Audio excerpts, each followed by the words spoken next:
49ers Rush Podcast.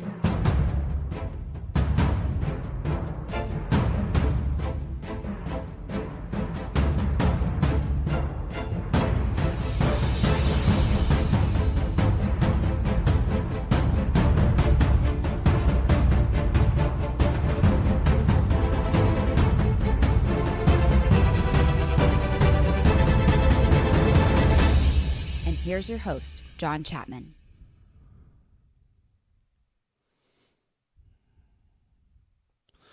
All right, 49ers fans, welcome to another episode of the 49ers Rush Podcast. I'm your host, John Chapman, and I just wanted to get a quick episode out today. We're going to continue breaking down the Monday Night Football heartbreaking loss, but here's the thing. You all woke up. You're all still here. We finally lose a game in the 2019-2020 season, and we're okay. We are okay. Now, there's a lot of good news. There's a lot of bad news. There's a lot of all kinds of stuff that's out there. You know, we have a lot of injury updates, good and bad. We're going to cover those. We're going to go over the offensive production, which was it was not good at all. They have not released the coaching film yet. I'm expecting to have that tomorrow. So for the Patreon members that are waiting on that breakdown, as soon as it's released by the NFL, it's going to be I'll get it out to you guys as soon as possible. Probably going to be tomorrow evening, however. So without further ado, let's just jump into kind of the big news pieces, and that's injuries. And there are aplenty. We have some good, we have some okay news, and we've got some really bad. So let's start with the bad. Ronald Blair, coming off of his best season as a pro, tears his ACL.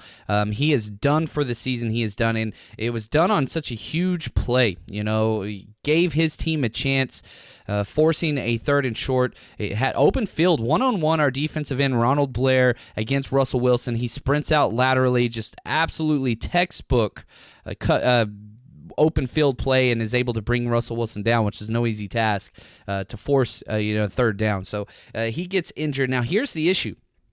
The 49ers are not happy with what they have back there. You know, there's three defensive edge players, obviously Nick Bosa, Eric Armstead, and then D Ford. But Ronald Blair was that fourth guy, and it does seem like they are not happy playing Solomon Thomas on the edge, thank God. And so what they're going to do is they're going to hold a workout for edge players. They're flying in a handful of different edge players. One of the names that was leaked to the media was DeMontre Moore, the huge preseason training camp standout, led the entire NFL through preseason and sacks, pressures, hurries, all of those. It seems like a perfect fit. I'm very, very surprised that he is still out there, but hopefully we bring him in, a couple other guys as well, but I'll keep you updated on those. Now, some perhaps lesser known injuries. Probably the next biggest injury is Joe Staley, who played through a fractured, broken finger, and there's some ligament damage in there, and it could need surgery. And if that's the case, he's going to be out a couple more weeks. Still waiting to hear a second opinion back on that, but it is quite possible. You know, Staley coming off just an awful game, got destroyed by Jadeveon Clowney. We're going to talk a little bit about the numbers and the metrics that go along with that, but he is injured, so that is key. Now, it's crazy because the offensive tackle position was our weakest position in coming into the season. We had no depth behind our starters, and then lo and behold, both starters go down, and the two players respond very, very well. So we'll have to see what happens there, but Justin Skule or Brunskill, either one of those two players could step in at left tackle. Personally, I would prefer to keep Skule out there, but he was inactive, so it seems like the coaching staff would prefer Brunskill, so we will just have to see what happens. But if Staley is out for an extended period of time, they would activate Justin Skule for sure, and Brunskill or Skule would be starting at that left tackle position, so that's out there. Now, Emmanuel Sanders, who is a big one, he had a rib cartilage issue, and it was weird because it was non-contact. He was just making a simple cut route in the open field, and you just see him grabbing immediately and kind of shirking pain. So that's day-to-day. It does seem like he's going to be a game-time decision. Now, it's a short week because we played Monday night super late, 83 offensive snaps, which is a lot. That's a lot.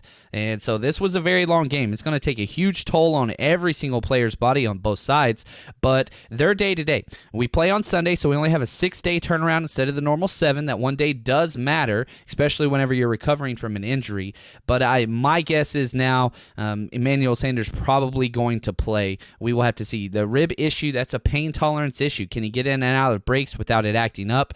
What's going to happen if he runs a slant route on the offensive right side and takes a helmet to the ribs? How's that going to respond? We'll have to wait and see. But Emmanuel Sanders, very, very important that we get him back out there. DJ Jones, he had a groin injury.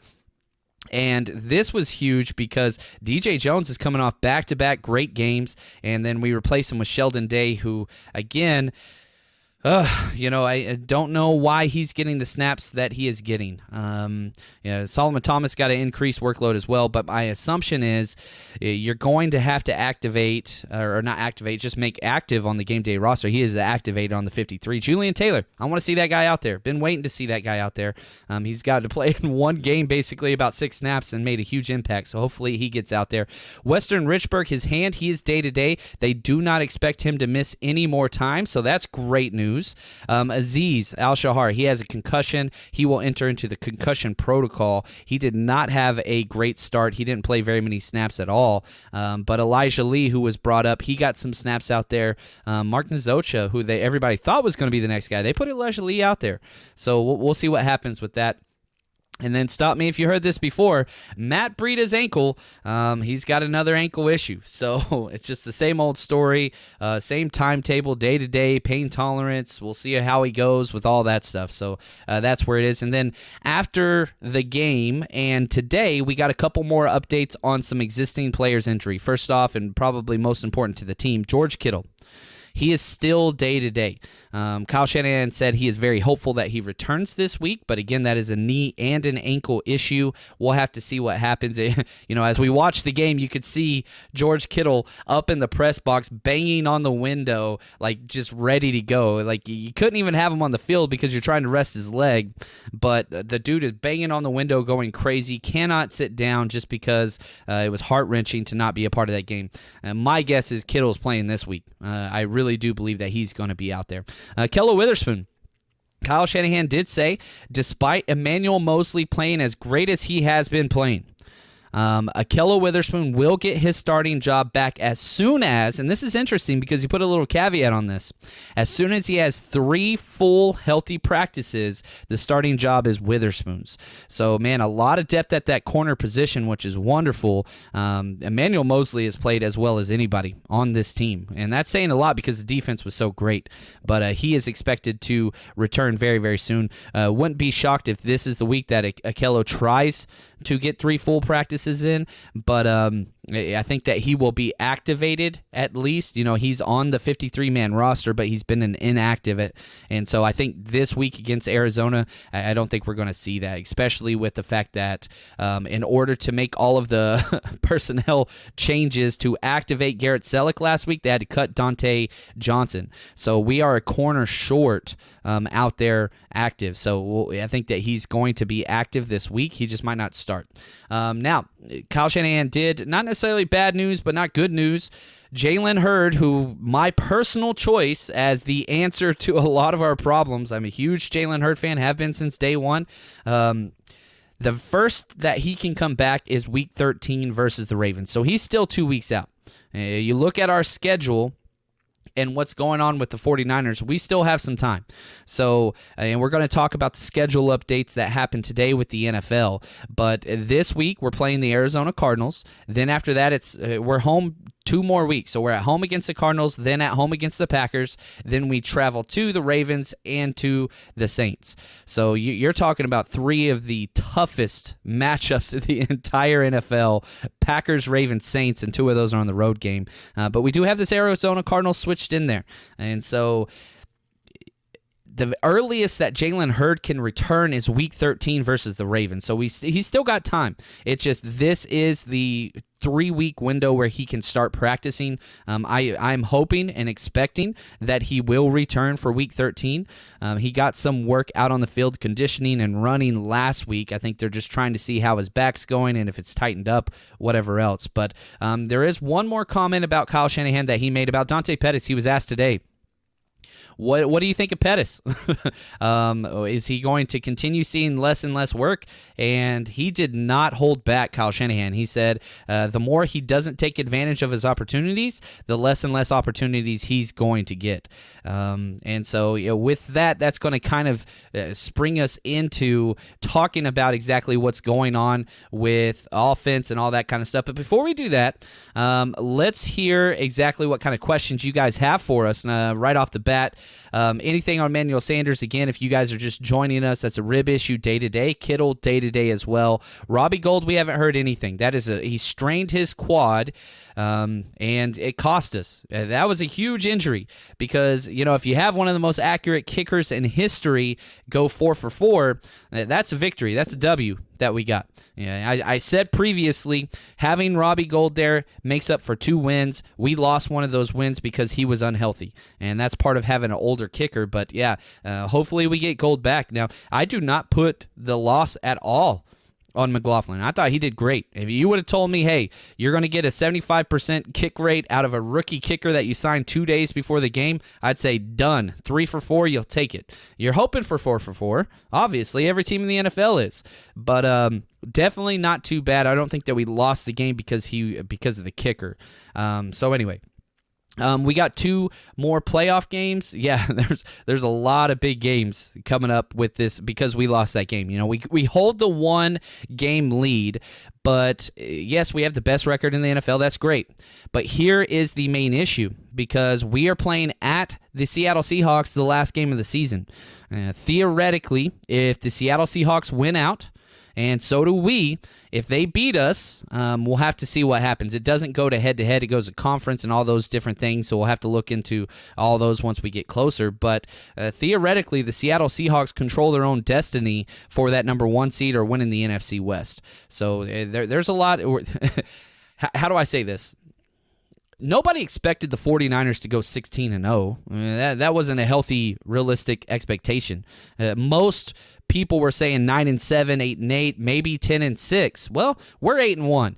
And there's still some winnable games on this schedule for sure. You look at, we have 7 games left. The easiest games are at home for the Cardinals and at home for the Falcons, both very winnable games. Then after that, you have at home versus the Rams, which again, very winnable games. Then after that, it's tough. You look at the remaining 4 games, very, very tough. At home versus Packers, traveling to Baltimore for the Ravens, traveling to the Saints, and traveling to the Seattle Seahawks. Now, our schedule's getting pretty damn tough, but 8-1, we're going to beat some of these good teams. We are a good team. We're a great team. I still do believe we are definitely one of the top teams in the NFL. That game didn't say anything despite that. Our defense, I truly do believe, is the best in the NFL, and I don't think it's close. Not even the Patriots after that. So anyway, what about all them drops? Yeah, wide receivers get paid to catch the ball. What the hell? I am with you, Fred. It was bad. And depending on what side in the NFL and all those things, drops are kind of subjective because if it hits you in the hands, is that a drop? If you get the ball knocked out of your hands on the sideline like Dante Pettis, is that a drop? Personally, if it hits you in both hands, that's a drop. That's just kind of the way I see it. And if that's your metric, there's 9 drops.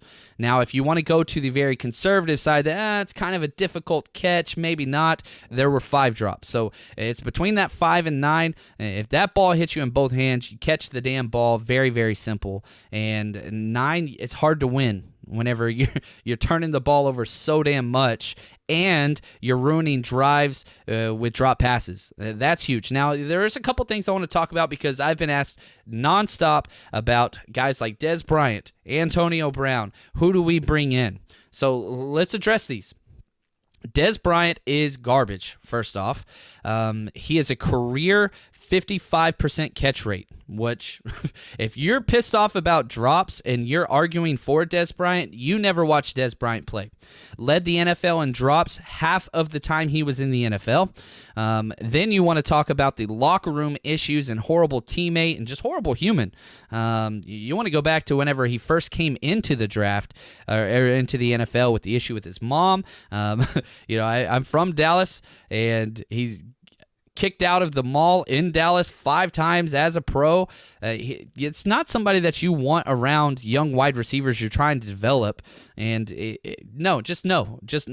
I do not want Des Bryant at all. He posts videos showing work. I do not want that man anywhere around my team, even if he was healthy. Do not want. Now, Antonio Brown. This is a different story. All the talent in the world is there. However, there are reports, and this was put out by Adam Schefter and Ian Rappaport. He's not ready to play. The NFL has requested information to be turned over by Antonio Brown in the 2 sexual assault cases that are moving forward. He has refused to do so. He met with the league office, and they requested more information. He, again, has refused to do that. So even if you wanted to sign Antonio Brown, and you did sign him right now, he's not eligible to play by the NFL because of all these things. He's on the exempt list. So he's not an option right now. And again, if you want to know how much of an option he is not, the Seattle Seahawks wouldn't even take him. If you look at what the Seattle Seahawks have brought in, so many domestic violence, domestic abuse, Frank Clark, the list goes on and on. They don't care about anything. Pete Carroll has no moral compass whatsoever. And so you look at all the guys that they brought in, if they're saying no to this guy, that should tell you something right there. Now, I'm not trying to say that we should use them as a metric, but the press release was this. It was down to Josh Gordon or Antonio Brown, and they exhausted all efforts in trying to find a way to get Antonio Brown in, and they could not. So that is not an option. I truly do believe the answer is Jalen Hurd, or at least the best answer we have. Outside of that, there's guys... there's not really anybody. Jordan Matthews was picked up by the Eagles. He might not be on their roster right now, though. He might have been released, some people were saying on Twitter. But there's not a lot of options out there. People are released for a reason. We're outside of the trading deadline. We have what we have. Now, do we just say screw it? And a couple things that concerned me most about the wide receiver position was this. Marquise Goodwin didn't go back out there after the first series. We saw all those drops afterwards, and Kyle Shanahan said, hell no, this guy stays on the sideline. Kendrick Bourne kept dropping. Didn't matter. He still kept playing. He went out there on the field right after all of his drops. He had 59 snaps. So it's crazy whenever you look at it, because Dante Pettis, he had 31, Manuel Sanders 24 before he got hurt. Now Deebo Samuel led all wide receivers with 70, and yeah, Deebo Samuel continues to have drops as well, but at least he is making plays. And I guess you could say that to a lesser extent for Kendrick Bourne. Yeah, he had 2 huge drops that caused major problems, and a huge penalty that ended a drive as well. So he stopped 3 drives by himself, Kendrick Bourne, but he did make some plays. He got the touchdown. He had a great first half, all those things. But what do you do? Dante Pettis is doing absolutely nothing. With his 31 snaps, he's doing nothing. He didn't even get a catch. And then you keep going down. They didn't even put in. So everything's going awful for the wide receivers. They didn't even put in Richie James. He didn't even get a shot. So the message that is being sent out by this coaching staff to the wide receivers, it's rough. It's rough to say the least. Here we go. Did you read Shanny purposely set up our game to be different? Notice 0 play action, minimum jet sweeps, few motions. We good. Yeah, it was very different play calling. We didn't take a lot of kind of trick plays or whatever to test the edge. And I don't know how much of that was just Jadeveon Clowney made us get rid of things, or if we just wanted to stay vanilla. We'll have to see what that looks like. I thought tackles looked unhealthy. They got murdered. I thought this is good for us in the long run. Wanted to get your thoughts. Thank you, Raymond. Yeah, our tackles looked good, just not against Clowney. Against everybody else, they did just fine. Just whoever Jadeveon Clowney lined up against, he totally just murdered. And so we'll have to see what's happening. The Cardinals are coming to Santa Clara this week. And the week before, guess what? Chandler Jones had his way with our backup tackles. He did the same thing. Now, not near as extreme. That was a Defensive Player of the Year type performance by Clowney. But Chandler Jones did the same thing against our backup tackles, both of them. So how are our starting tackles, McGlinchey and Joe Staley, going to do against Chandler Jones? But I can tell you right now, Chandler Jones is licking his damn chops out there. That's just what it is. Okay, I'm seeing a lot of this too, and I do want to talk about this. So, from Go Hard, awesome name, am I wrong for putting a lot of this loss on Jimmy Garoppolo? I mean, I know our receivers dropped a lot of passes, but his accuracy and touch on a lot of those throws didn't help either. Jimmy Garoppolo, he comes out, PFF grades, whatever, it's just a launching point. They would agree with you. He's the second lowest rated player offensively. He had a 44.1 grade. Now, if we look at Jimmy Garoppolo's numbers whenever he was passing, whenever he was not under pressure, he was wonderful. He goes 22 for 33, throws for 228 yards and a touchdown. Now, he had 4 drops so he was basically 26 for 33 whenever he wasn't pressured. So he was doing great.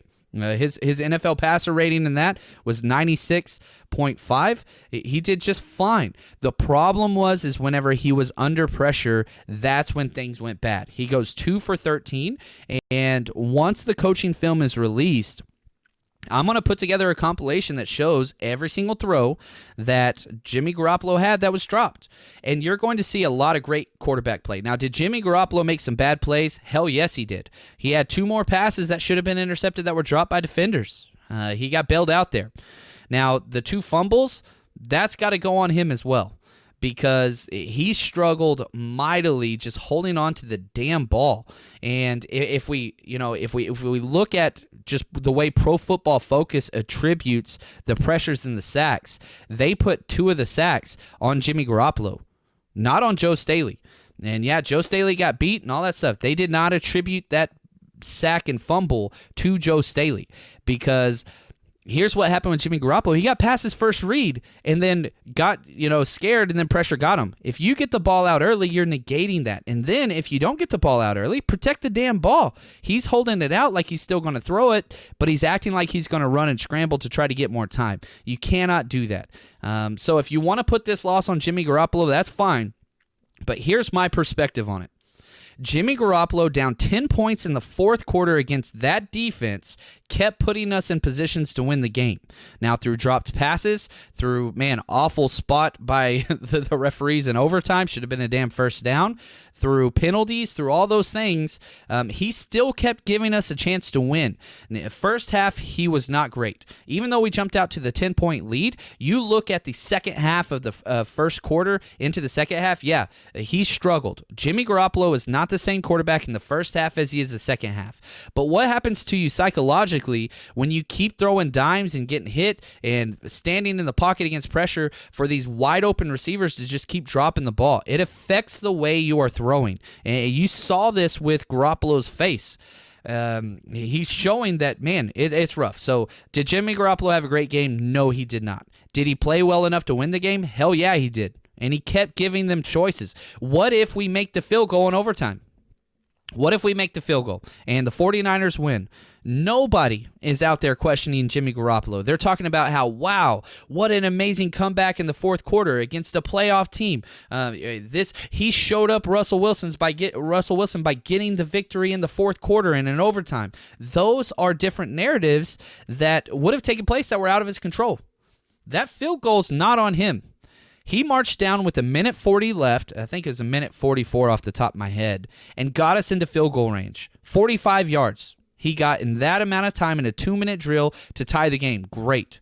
Then he goes downfield again, puts us in field goal position again. I don't know what else you want from a quarterback. Is he perfect? Hell no. Is there sometimes Jimmy Garoppolo throws the ball and you just scratch your head and you just think, golly, I don't know what the hell he's seeing there. Yes, especially in the first half. He's thrown, I believe, 8 interceptions now. 7 are in the first half. That's not good. That is not good. He's got to chill the hell out. He's only thrown 1 interception in the second half of this season. So that's something. Let's just get Street off the practice squad. So Street is on IR. He is eligible to return and start practicing. That is a possibility, but I don't know if he's healthy or not. So that's another thing, and it's something that hasn't really been mentioned much either. We don't really have a lot of, it was something that was interesting. This is the very first game that Jason Verrett was out warming up and going through stretches and running on the field before the game. Not sure if that's, a possibility to reactivate. You can only bring back 2 guys. The chief candidate to be brought back from IR right now is Jalen Hurd. Trent Taylor is done for the year, so that's no longer an option. So that's going to leave us with one of these 2 guys will be activated, Kentavious Street or Jason Verrett. That's really it. That's all we got for guys that can come back. So this is a great comment right here. The blueprint is out there now, and now they know that our receivers can't catch on a consistent basis. This is 2 weeks in a row, really 3 weeks in a row, because we saw the same thing with Washington. Load everybody up in the box. Now, Washington did it because it was the Mud Bowl. Load everybody else up in the box, and do not let Kyle Shanahan run the ball. Force them to beat you through the pass, through the air. That's what teams are going to do. It's the only way to stop them. So, how do you stop that? You've got to convert drives. We saw that Jimmy Garoppolo was good enough to do that against Arizona, but because of the pressure and drop passes and all those things, it just didn't work out against Seattle. So, yeah, teams are definitely going to replicate that. We saw so many 7- and 8-man boxes despite having 3 wide receivers out there, and so the slants are going to continue to be open. Until receivers start catching it, it's what it is. It's what it is. All right, let's jump in real quick before we go through some more just kind of stats and stuff. Man, a lot of people are loving the betting that's taking place with MyBookie. We missed this week, man. We missed 2 weeks in a row. So we are, 7-2. We've done really, really well. Here's my bet of the week. I'm going to talk about the 49ers spread first, but that's not my bet of the week. I have another one. The Arizona Cardinals traveling to San Francisco, obviously. The 49ers are opening up as minus 11.5 points. The money in Vegas is saying the San Francisco 49ers are going to whoop up on the Cardinals. That's a huge spread.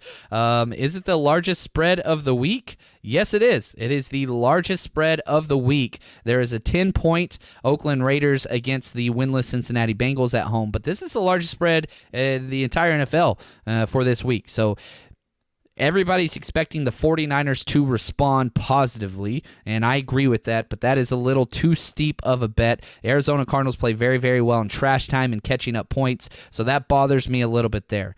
Now, the over-under is at 45.5 points, which, man, they're not expecting a lot of points. They're expecting another low-scoring performance. Probably a lot has to do with the 49ers defense. But take that for what you want. Now, here's my bet of the week. I'm really, really excited about this, okay? I've already put money down on this because I'm scared the line's going to move. It has nothing to do with the 49ers. And we're going to keep adding stuff. So if you want to bet with us, head over to mybookie.ag. Use promo code 49ers. This is the betting site, guys. And here's the thing. If you use that promo code, you get 50% of your initial deposit for free. So you want to start with $100 to bet for fun through the course of the season. You put $100 in, they give you $50 for free. Now you bet with $150. Which is nuts. And you can bet on all kinds of stuff. Literally everything. MMA, boxing, soccer, motorsports. They got presidential election stuff, esports, cricket, rugby, religion. You can bet on the next pope. And they also have blackjack, poker tournaments, all kinds of stuff that you can do. They've got everything that you want over there. Now, here's my bet. Again, mybookie.ag, promo code 49ers. The New York Jets are traveling to Washington to play the Washington Redskins. The New York Jets are actually getting points. They are +1. I love this bet. Do I like the Jets? Hell no. But Washington, I think, is one of the worst teams in the NFL. I think you have the Cincinnati Bengals, you have the Washington Redskins, and then you have the Miami Dolphins. Yeah, I know the New York Jets lost to the Dolphins, and Adam Gase is whatever. I get that. But here's the thing. Washington has not scored past double digits in 6 straight games. They got 10 points once. They can't score points. They just can't score. They just came out and announced Dwayne Haskins is going to start the rest of the season. They've got all the stuff going on with Trent Williams, and they're suing each other and holding back signing bonus money and all this. It's bad, bad, bad. Washington is on the brink of all-out failure, and everybody is going to get fired everywhere. I love the fact Sam Darnold, I do believe, is a good quarterback. I love the Jets +1 this week. I'm very, very excited about this bet. I'm going to be putting down a sizable chunk on that, but you can bet what you will. Again, the Jets +1 traveling to Washington. I love that bet. So, now a couple scheduling keys that took place. The NFL likes some 49ers, and after that game, you cannot expect them to not. They flexed 2 different games. So the very first game that was flexed is coming up very, very shortly. The November 24th game versus the Packers. Okay, that was supposed to be an afternoon game, the 1:25 kickoff. They moved it to Sunday Night Football on NBC. So it's still played on the same day, but if you bought tickets, the November 24th game against the Packers is now a Sunday Night Football game. Okay, this is Week 12. That's going to be played at nighttime on NBC, which is a lot of fun. We love primetime games for the 49ers. We didn't get many the past few years. We'll take them all now. Also, the Rams game, which is, again, it's in San Francisco. This is Week 16. Possibly one of the games we can clinch the division there. They moved this a full day up, so this will affect some of your scheduling. It was going to be on Sunday, December 22nd, late kickoff, but instead they moved it to Saturday. So this is going to be on December 21st now, moved fully ahead to the Saturday game at 5:15 on NFL Network. So again, another primetime game. And here's the good news about this. That will give us an extra day for the game after, which is Week 17 at Seattle. So I will take that 100% and be excited about that because, it's going to, we lose a day from the Falcons to the Rams, but we get a day from the Rams to the Seahawks, which is possibly going to determine bye weeks, NFC West Championship, home field advantage, all of those things. And one, I just want to beat the hell out of the Seahawks. Obviously, I want to win out and that game not matter when we rest our starters, but in the back of my mind, I want to go to Seattle and win. That is key. I want to compete. I want to see my team compete.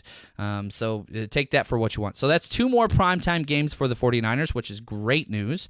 Now, let's get into just a couple things before we jump out of here, and I want to give a chance for everybody to, get their questions out there because there's just a lot of stuff going on right now with the 49ers. It's crazy. We went from not having really any type of injuries whatsoever on the defensive side to having a lot of people go out. And whenever you have that happen, it disrupts the continuity of the way you play defense. But how did they respond? It didn't matter who was in there. And again, if we want to take more positives away from this game, we struggled against a mobile quarterback with Kyler Murray and the Cardinals, and they played closer than they should have. And we were worried because Russell Wilson has been the MVP-type quarterback. He was not at all that. We contained him all game except for the very last possession in overtime whenever he finally scrambled up the middle. He beat the blitz and was able to get that first down. The defense gave up 6 points that weren't off of turnovers. Okay, the defense had their backs against the wall the entire game because of the offense, and they responded very, very well most times. But whenever they didn't score 1 touchdown against the 49ers that wasn't given to them. And so that is huge. Do you think Jimmy was sloppy in the fourth quarter? Yeah, there were a couple passes that were really, really bad. But again, the fact that he closed out with 1:40 left, he executed the 2-minute drill perfectly, got them down the field into field goal range to force overtime. And he's not getting credit for that. And I think that he should. That he should get credit for, but you should also not give him a free pass with the fumbles. I care way more about the fumbles than the missed passes or the missed accuracy. The fumbles are key to me because that resulted in 14 points. That's huge. So, yeah, Jimmy Garoppolo, I'm not giving anybody a free pass. What about Pierre Garçon? Yeah, he's retired. He's filed his paperwork, and with his neck issue, I don't think it would be good for him to ever come back personally. I don't know what his speed is like. But again, if Kittle comes back, we're fine. We are just fine. If Kittle and Sanders comes back, we're great. Now, you're putting a lot of pressure on those two. I get it. But there is no problem. Deebo Samuel's not a problem. And, here, let's allow that question to take us into just talking about the way in which the receiving grades work. Now, Deebo Samuel is one of the highest graded players for the 49ers. He received a 75.5 point grade, and he caught 8 of 11 targets, which is a great catch rate. That's 72%. He dropped a wide open one on a very important drive that was key, but he still had 112 yards receiving. That's the thing. He had literally half, pretty close to half of the total receiving yards. So he is producing. Deebo Samuel's not the problem. Yes, he has 5 drops on the season. Yes, he has 4 penalties. Yes, he has fumbles. Yes, he has those issues. But he contributed to 5 receiving first downs by himself. And he's averaging 14 yards per catch and had 71 yards after the catch. He's creating on his own in a positive way. Now, can you knock off those negative plays? Yeah, that's something that's got to happen. But Deebo Samuel, the ticker is pointing up. So if you're just going to do 2 wide receiver sets and then you want to split out, man, here's the thing I wouldn't mind doing personally, and tell me I'm crazy. The 49ers haven't done this, but it's a possibility. You send Deebo and Emmanuel Sanders out there. You split out George Kittle. You put Ross Dwelly at tight end, who's been doing wonderful, and then you allow Kyle Juszczyk to be your fullback. And then, of course, you have your halfback back there as well. I have no problem with that. Obviously, everybody would prefer George Kittle as a wide receiver over all these other ones. So there's some options that can happen. And again, you just need one of these players to step up. Kendrick Bourne, Dante Pettis, Marquise Goodwin, who if Jalen Hurd was healthy today, Marquise Goodwin would be cut. And again, do you allow Richie James to start getting some snaps at wide receiver? I'm not a Richie James guy. Never have been a Richie James guy. I want to see him out there now. I wish we would have put him out there last night just to see how he could have responded, because I don't want to play with players that are scared or head cases. That's just not what I want. So, and again, you're going into this offseason now with wide receiver a huge question mark. We do not have Emmanuel Sanders signed past this year. This is it. And he's 32. So do you want to bring back a 33-year-old wide receiver? Personally, I think that you do want to do that. But now, how do you draft a wide receiver? I don't think you can. You've got a first and a bunch of fifths. So you're spending your most valuable choice, which I wouldn't mind if you want to spend a number 1 pick on a wide receiver that's going to come in. Wide receivers typically do not go early. There's going to be some top guys like Jerry Jeudy, but this is a very, very deep wide receiver class. So if you wanted to spend that first overall pick on a wide receiver, you're going to get a stud there. We have not hit on wide receivers we have drafted, but that is an option. Or you could trade back, parlay your picks, right, for a second and a third, see what you can do. But, we'll just have to see what happens there. Again, so much, and we keep forgetting, there is a guy. I really hope Jalen Hurd comes back, because I think he can help. I really do help. Yeah, Richie James, I hope he gets more action. He's seen none, and he hasn't done great in the punt return thing. Why not switch him and Dante Pettis? Put Pettis back there. Allow him to have something. Maybe they're scared because he can't catch regular passes. You don't want him messing with punts, which are even more dangerous. I get that, but it's what it is. Let's see here. Here's a great question from Mark. How do we beat the 7 to 8 men in the box with no reliable wide receivers? That's a tough order. You target the tight ends, which we saw in overtime where he had 4 straight passes to our backup tight end, Ross Dwelly. That's rough. But yeah, you've got to trust your receivers, even if they keep dropping it. You got to keep throwing the ball, because you could take away the run game by scheme. And another thing too, we didn't throw the ball deep. We had 3 passing attempts deep, and one of them was the last play of the game. Even if you don't catch that, if you have Deebo on the outside and you're chunking it deep, you're giving those guys, they're going to start backing up slowly, even if it's not completed. So we do need to take more shots deep. Just quick snap, throw. Stop that long play action, develop, whatever. No. Snap, throw the fade route. Test those corners. Push them back. That is something I would really like to be instituted more. Before this game, Jimmy Garoppolo was leading the NFL with deep passing accuracy. Now, he doesn't do it often, but deep balls 20 yards in the air, he had a 75% passer rating or completion percentage whenever going deep. So that's something that, you want to see keep happening. You want to see keep going. But yeah, so that's kind of where we're at, and that's going to kind of do it for us today. We're going to be back. I'm hoping that the coaching tape comes out so that I can start breaking that down. And if you haven't joined my Patreon, please head over to NinersRush.com. There's a Patreon symbol on the right, or you can just go to the Patreon app on your phone, type in 49ers Rush Podcast. $8 a week, $8 a month. It's $1 a video. I do 2 breakdowns each game, 1 offense, 1 defense, but I can't put it up here on YouTube because it gets taken down. So I found a way to get that out to the people that want it. We've got a lot of people over there. It's turning into a pretty fun way to talk and chat back and forth. So if you are one of those supporters, I just want to say thank you. And if you want to join us over there, again, that's Patreon. And again, join us betting. MyBookie.ag, use promo code 49ers, get some free money, and have some fun. That's kind of what it all comes down to. But I will be back very, very soon with the defense. We're going to just focus completely on the defensive side, which is good news. We got the bad news out of the way with the offense. Now let's get to the good news. But until then, just want to say thank you guys for all the support. It's been a lot of fun so far, and we want to keep it going.